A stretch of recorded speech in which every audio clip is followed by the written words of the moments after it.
The way the shop is set up is I'm in the front and the tattoo artists are in the back. Does any of this matter? Probably not. Okay. Hello, my darling. How are you today? I hope you're having a fabulous day so far. My name is Tonja Watts. Thank you so much for clicking on this video. Today, I am going to tell you a little story. A story about my worst client ever.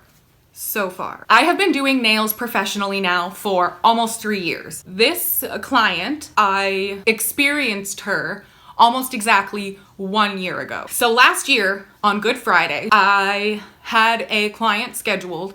Jim and I racked our brains. We can't really remember how she scheduled with us. We're pretty sure it was in person the day before or the week before sort of thing, but we can't really remember those details. But Good Friday of 2019, in the evening time, like I'm gonna say 4-ish, is when her appointment was scheduled for. Now, you have to understand, I am working inside of a tattoo studio. I have a little spot inside of Jim's tattoo studio.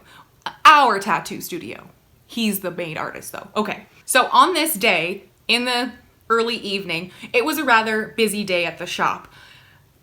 Most of the artists had clients. There were people in the waiting room waiting for artists. There were people hanging out because their friends were getting tattooed. You know, the usual tattoo studio feeling. And we see a car pull up in the parking lot across the street where our clients park. And it is a pretty intense muscle car.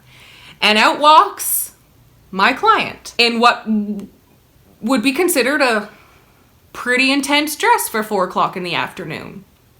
But to each their own. So she came into the shop, and again, it was a rather busy day. I believe I was finishing up with another client, so she had to sort of hang out and sit down and chit chat with the other people waiting. Oh boy, did she chit chat. So I finish up with the other client that I'm working on and clean up my station, disinfect it all, and I tell her to come on over and have a seat. And we start discussing what we're doing with her nails. She has pictures to show me, no problem. As I'm talking to her, I'm noticing the smell of alcohol. Now, she is a bartender, so it's not unheard of to have somebody come in smelling of alcohol. It's also a Friday. It's also a long weekend. My concern was she drove, so let's strike one. So I ask her to go wash her hands. I then disinfect her nails and her fingers along with mine. And I take out my e-file. And as I'm removing her old acrylic with my e-file, we did do some soak off as well, but I did take the bulk up with my e-file. I'm catching this smell.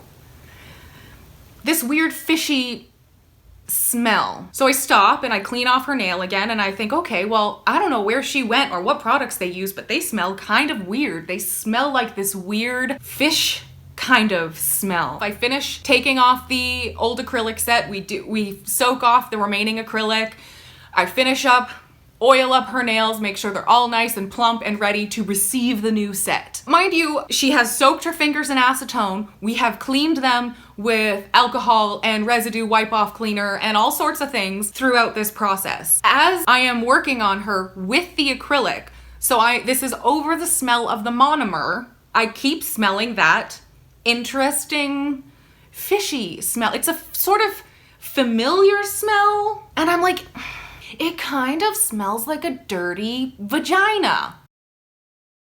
Why do her fingers smell like she went at herself in the car before coming in? Why? So the whole time I'm doing her nails with the acrylic, as I'm finished filing, as we're doing art, everything, I keep stopping and and then I'm like, is it me? Am I smelling my own bits and pieces? I showered this morning. What's going on? Is it my hands? Did I forget to wash my hands or something? Nope. This woman, for whatever reason, had pussy fingers. So that's strike 2. Why your fingers smell like vag? It's weird. Pussy fingers aside, there just so happened to be another person in the shop who already knew this person, who already knew my client. And she's interacting with this person in an incredibly flirtatious and almost inappropriate manner. Which then she does reveal to me that they had a one-night stand tryst, if you will. And she was really into him. He was not so much into her. So she was very, like I said, almost inappropriate. She definitely made it clear that she was happy to sleep with him again, right then and there if she had to. So that made him uncomfortable, that made everyone else uncomfortable. And then to top things off, she just had to butt in to every single conversation. She had to have an opinion about everything. She had to have the last word about everything. There were artists working in the back with their clients having personal conversations that she would just butt into for no reason. Nobody asked her to. And there were things that she had literally no knowledge about, but for whatever reason, she felt like she was a fucking expert. Expert at pussy fingers, maybe. So, you remember how I said she smelled like alcohol? Well, amidst all of these other things, she is opening up little airplane-sized bottles of vodka and drinking them. She had apparently had plans on going out that evening, I believe, so this was like a pregame for her.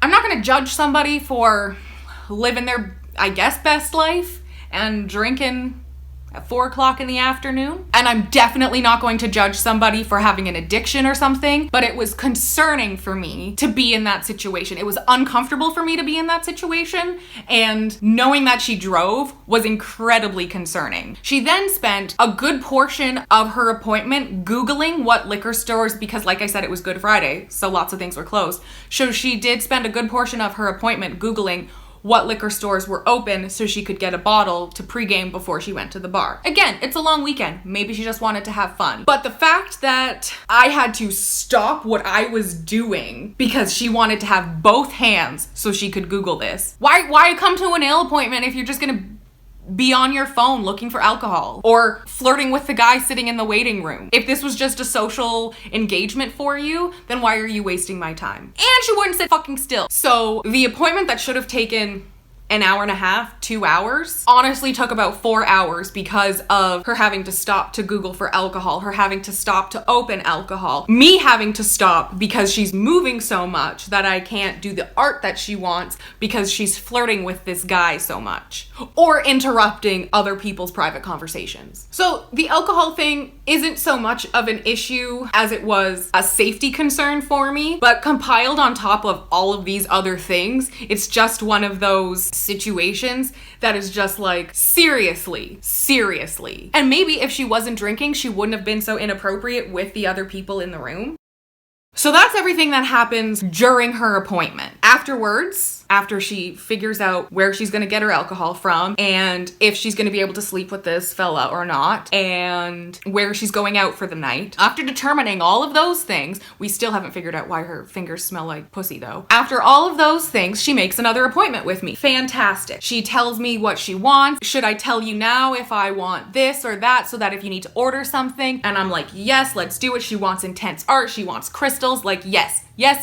I don't care if you're annoying, if you're gonna let me do badass art on your nails. So we make this appointment. She gives me her phone number so that if anything happens, we have a line of communication. And after basically trying to drag this poor guy out of our shop into her car with her, she finally leaves. 3 weeks go by. It's time for her appointment. I am a ball of nerves because I am terrified to have to deal with her. I don't know if she's gonna come in drunk. I don't know if she's gonna be drinking when she's here. I don't know if she's gonna be talking about her sexual exploits. So 3 weeks go by and it's time for her appointment. Her appointment, I believe, was for like 1 o'clock in the afternoon, maybe 2 o'clock in the afternoon. And like I did say, she is a bartender. So there was the potential that maybe she was up late the night before or something happened and she ended up sleeping in. The time of her appointment comes around, or 15 minutes before comes around. No show. She's not there yet. The time of her appointment comes around. She's not there yet. 5 minutes, 10 minutes, 15 minutes. Usually at 15 minutes, that's where I'm like, okay, you're not here yet. We're canceling your appointment. But I was like, you know what? I don't have anybody else today. I'll give her another 15 minutes. So now she's half an hour late for her appointment. Well, no, I'm not gonna have that. So I shoot her a message. Hey, just a reminder, you have an appointment. You are now half an hour late. Are you coming? No response. And that was literally the last I ever heard from her until she jumps on social media and just tries to argue with my clients and James' clients. So unfortunately, I have had to block her from my social media and from interacting with my clients because she is quite a toxic person. So I am not sure if she was just really unhappy with my work. I am not sure if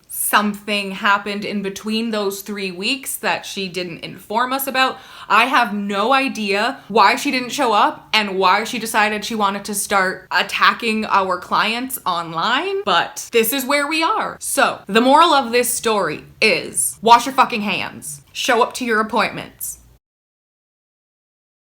And if you're not gonna show up, let them know. That's all. So needless to say, pussy fingers has become a running joke at the shop. And that is my story of pussy fingers. The worst client ever so far. I have some other pretty shitty clients, but they're shitty for like shitty reasons. This was just an anomaly. She's an anomaly. If you would like to hear any more of my shitty client stories, like I said, I do have a few. If you want to hear them, let me know. I'll be glad to tell you them. Shitty client stories are a good way to learn what not to do as a client. I also just filmed a video with my husband Jim for the Vagabond Saints YouTube channel, which I will link in the eye and down below. It's all about our musical tastes.